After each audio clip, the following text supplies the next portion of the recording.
It's big. It's big.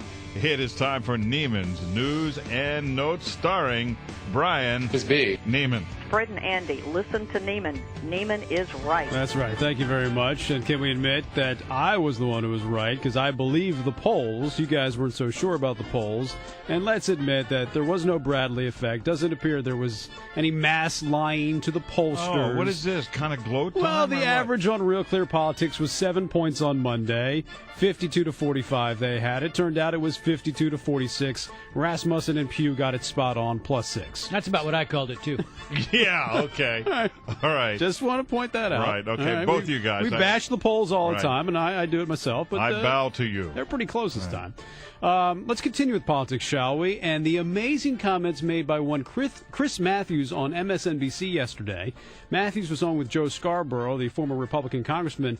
And Matthews says his job as a journalist, first of all, I can't believe that he considers himself a journalist, but he says his job as a journalist is to support Barack Obama. I want to do everything I can to make this thing work, this new presidency work, and I think that Is the that successful your job? model. You just talked about yeah, that's being a my job. journalist. So my your job job is to help as a this journalist country. is to make this presidency work. To make this work successfully, because this country needs a successful presidency more than anything right now. All right, now, you understand what's going on here, don't you? I mean, I'm so old, I remember when Chris Matthews was a journalist, when he actually covered Right. Congress for the San Francisco Chronicle. But let's keep in mind what he's got his eyes on right now.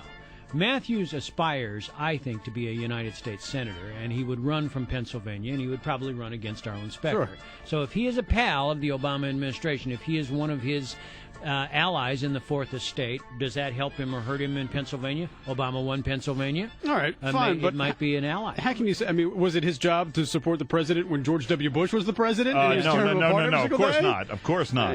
It's just silly on so many fronts. But you're talking to a guy who doesn't really take himself seriously as a journalist, No, but he does take him seriously as a potential. Well, I think he does, yeah. All right, quickly. Cheating may be allowed and encouraged at the Super Bowl this year. Yeah. AshleyMadison.com wants to put a full-page ad in the Super Bowl program. What is AshleyMadison.com, you ask? Huh. It is the world's #1 dating service for men and women who are currently in a relationship. What? Oh yeah, it's the affair. It's the affair website. The company president says, quote, partnering with the Super Bowl is the perfect fit because over 50% of all men in the U.S. watch the Super Bowl, just like over 50% of all men will have an affair at some point in their lives. Fred, you ever use him? What? Ashley Madison? Yeah. Nah. Okay. He just had connections with Elliot Spitzer. That's all. All right, Andy, back to you. All right, thank you. Thank you, Brian. No crime, no time for Elliot Spitzer. That's right.